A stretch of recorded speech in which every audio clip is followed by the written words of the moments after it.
What's up for today, guys? Feel ko magluto ngayon ng kumba. So, try natin, ha? Try natin to. Hindi naman talaga ako mahilig magluto ng bonggang-bongga. Ano lang, pachamba-chamba. Okay? So, ngayon humba. So, itong ingredients, garlic, as usual. Ha? Garlic natin yan. Tapos, ngayon, pagka na-chop mo na yung garlic, okay, ilan garlic yan? Gagawin natin tatlo. Tatlo para, anuhin natin yan, kung medyo malasa. Popok-pokin lang natin. Sa tabi lang natin dito yung mga balat. Ayan. Ganyan. Sige. Kaya natin yan. Ngayon, sibuyas naman. Ito yung sibuyas na, yung matamis. So, subukan natin yan. And then, ganyan lang naman siya.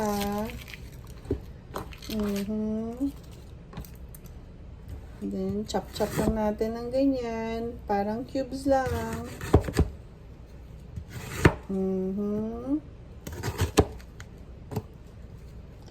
Okay. Ganyan lang tayo. Huwag natin pahirapin sarili natin. Para masaya lang ang buhay. Simple lang dyan. Okay na yan. Ayan. May onion na tayo, tsaka garlic. And then, isa pa, hihiwain din natin yung saba mamaya. Okay? So far, ito na muna ang ating pa isa-isa. Tapos, lalagyan natin yung pork ng ginger ale. Tapos, I think yun na rin yung magiging sugar natin, sa pork humba na binabalak natin for today. Okay? And then, lalagyan din natin ng bay leaf. And, lalagyan din natin ng black beans. Okay. So, let's see kung anong kakalabasan nito. So, ngayon, ito naman yung saba na kinuha namin sa store. Maghihiwa tayo ng mga 3 siguro. Ganyan-ganyan lang. Simpleng hiwa lang. Paslant. Ganun lang siya. Subukan natin. Yan. Para may maiba-iba naman, di ba?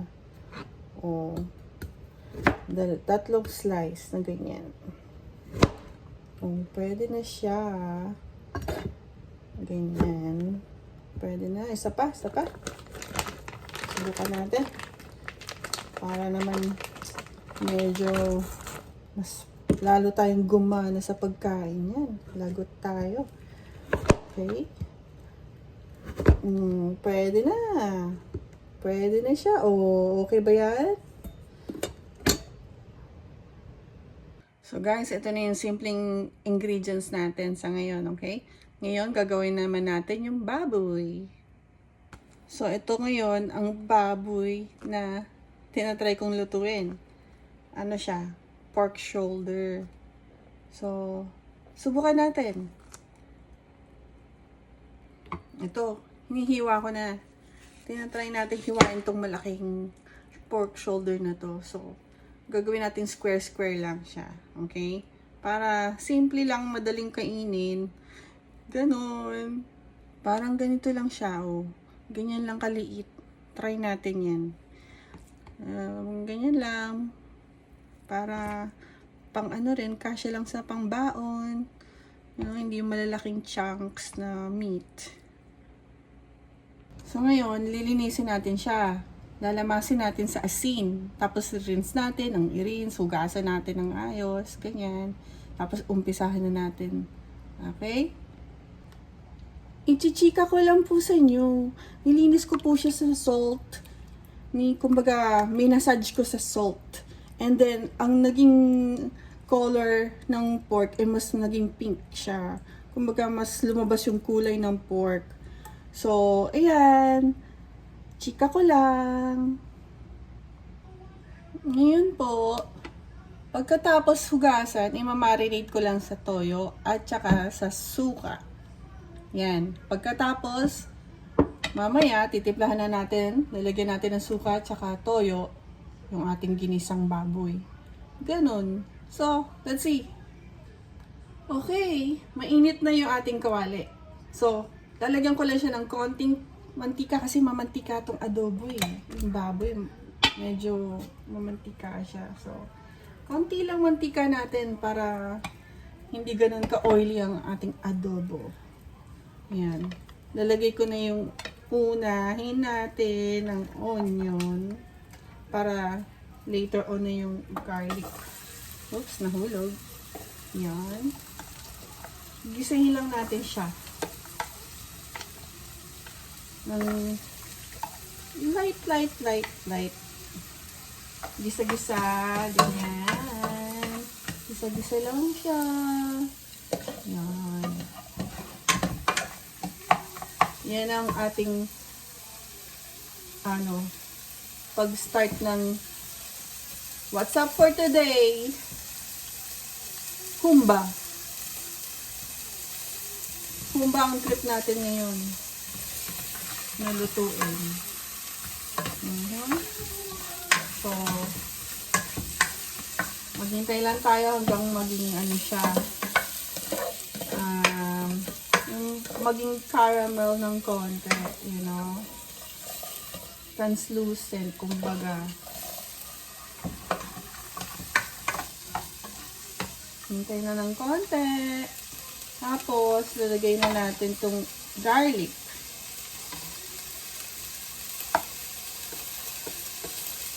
Siguro lagyan ko pa ng konting oil. Okay. Konti lang. Kasi medyo na yata sa oil. Kumulang. So, tansya-tansya lang. Tansya-tansya.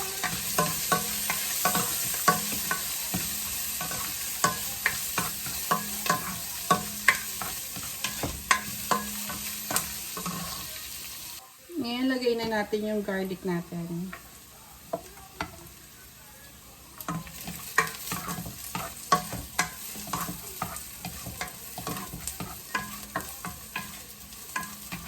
Pag na medyo naging brown na yung garlic,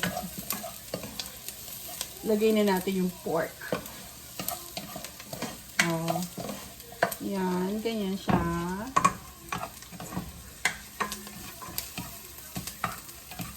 Kamusta na kayo dyan? Salamat sa pagwa-watch. Simpleng-simple lang ang ating trip ngayong magluto. Subukan natin ang pork humba with ginger ale. Ha? Hindi Sprite, ginger ale. Eh, yan kasi nakita ko eh. Tsaka mura lang siya sa, sa public store. Sale.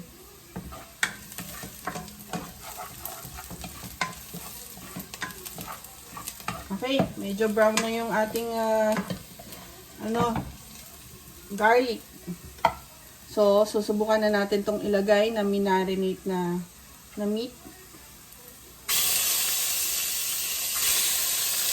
Gigisahin lang natin.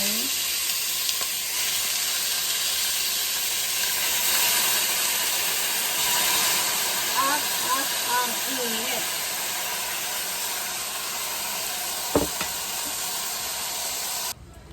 Okay, balik tayo ngayon sa ating nilulutong humba. Humba. Hindi pa siya masyado, medyo kailangan pa ng more. Mga siguro 10 minutes pa more. Okay? So, we'll be right back. Okay.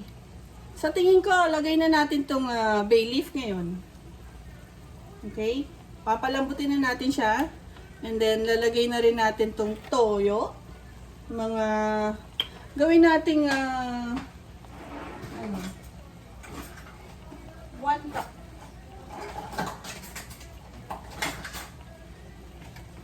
Ito, 1 cup na toyo. Hindi siguro 1 cup, mga half a cup lang. Parang marami na yata masyado yun. So, half a cup. Okay? Tapos, half a cup din na suka.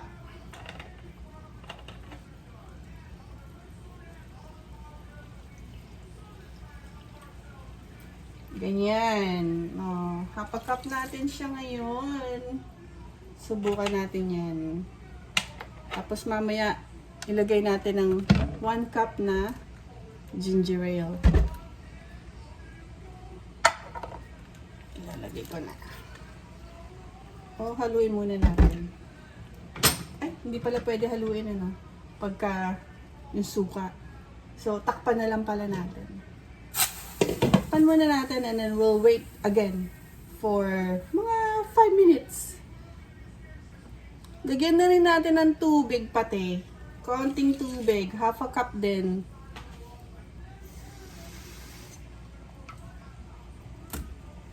Depende na lang pala sa kung gaano karami yung gustong sabaw. Medyo yung sa akin mahilig sa sabaw yung mga bata. Kaya lagyan ko pa ng isa pa. Yan. Ayos. Sa tingin ko, konti pang time para lumambot yung ating pork. Sa tingin ko naman, parang na-achieve naman siguro. Oh, tingnan natin yan. Oh, di ba? Yan ang sauce. Subukan natin yan. Pakuluin na lang natin ng bonggang-bongga siya. Okay? Subukan natin yan. And then ngayon, lagay ko na rin tong Sprite. Kumbaga, ginger ale pala. Ayo? Okay? Lagay natin. Yun. Naging ano na siya. Bumula. Dahil nga sa carbonated ng ginger ale.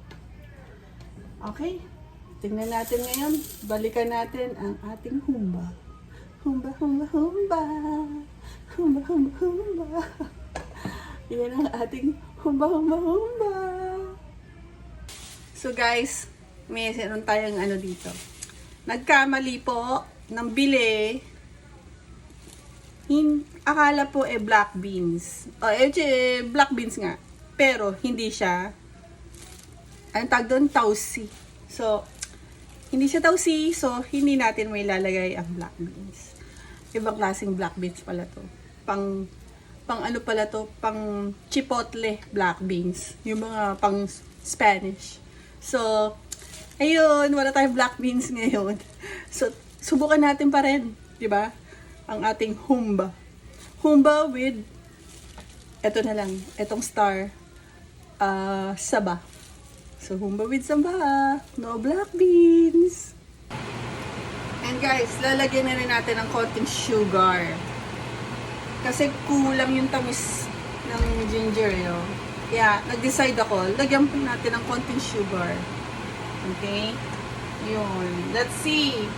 Dagdagan ng sugar, dagdagan ng konting garlic powder. And then, taste nyo kung anong tamang timpla sa inyong panlasa. So, yun ang ating ngayon, dito sa humba. Let's see. Titikman natin.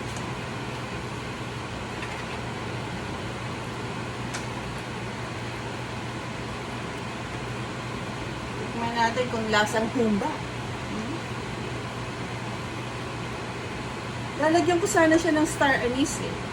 Dapat kasi ang humba may star anise, may pineapple, yung juice, pineapple juice. Kaya lang, wala akong pineapple juice eh. Hindi ako nakabili. Kaya nag-ginger ale na lang ako. May star anise pero parang siguro susubukan muna natin dito sa luto na to na walang star anise. Kasi medyo yung star anise, medyo strong ng konti. So, lang natin? Observe lang natin kung okay naman siguro miski walang star anise. Pero kung gusto yung maglagay ng star anise, go for it. Maglagay tayo ng star anise, maglagay tayo ng pineapple juice. Yan ang mga talagang ng humba. Okay? So, let's see kung kaya natin to.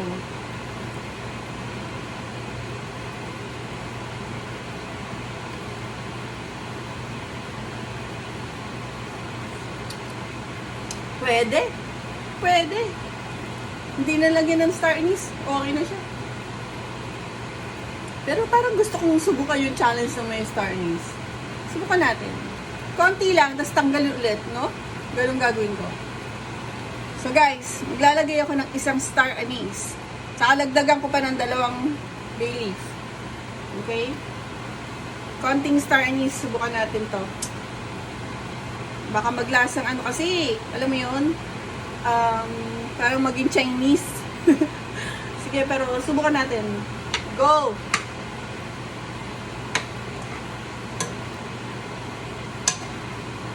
Okay. Konting try natin kung anong lasa.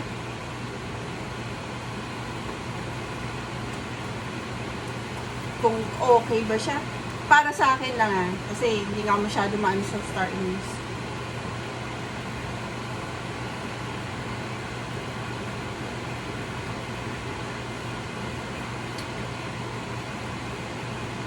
Ayos. Okay na ako sa star anise. Maiba naman. Bongga. Kung gusto niyo ng star anise, subukan niyo may star anise. Ayan. So, hindi naman siya naglasang Chinese na ano. So, okay lang. Trial lang naman tayo, no? So, ngayon lang talaga ako nagluto ng humba. So, subukan natin! Humba!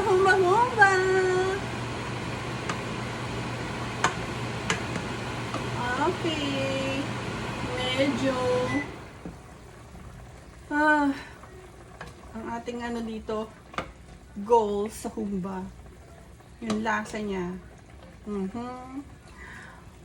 Humba bongga na may star anise.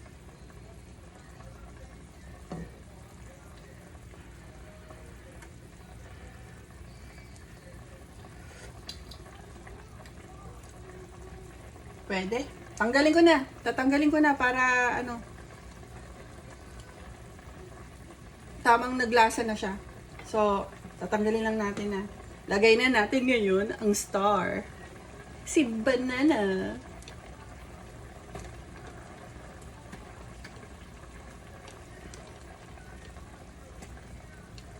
Ayos. Sige, pakukulan na lang natin. Palalambutin natin si banana ng konti. Yung parang may ano lang siya, di ba? So, tamang lunchtime na.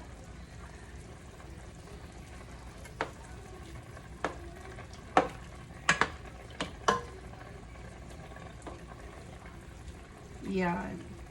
We'll be right back. So, mga ka-wasap-wasap, ang ating wasap for today, nalulutuin adobo humba.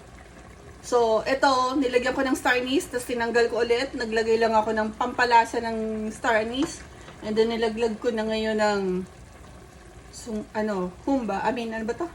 Saba. Kasi humba, saba, para magkaano ang saba. So, ito na siya ngayon.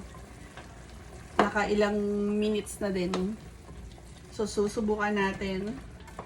Parang time for lunch time na. Nakakagutom na siya. Tingnan nyo po. Ayan. Yan. Tamang ano naman siya. Konting lambot pa ng ating ng humba. Ng saba. Ibig ko sabihin. So, humba. Subukan natin. Balikan. We'll be right back. Eto na, papatay na natin ang stove. Pinatay ko na. And then, eto na ang ating humba. Ayan. Okay.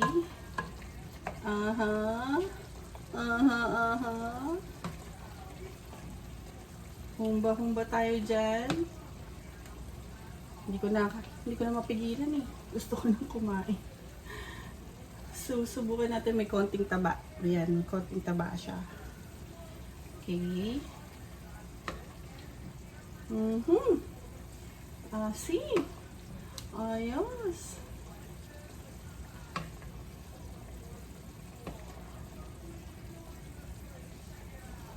Lagyan natin sa top ng banana.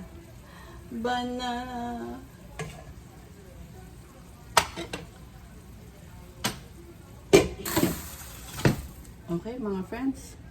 Kain tayo. Subukan natin tong ginawa ko na humba for today. What's up natin for today? That's our what's up. For today is humba. Okay, so let's go. Mga ka-what's-up, ito na ang ating humba for lunch. Itong highlight of the day. Oh, yan. Meron na tayong humba, may rice, at saka mangga. That's the highlight of the day's lunch. Okay? Salamat sa pag-watch. Salamat sa inyo. And please like and subscribe. Sana nagustuhan nyo to. Masarap siya. It's just a humba.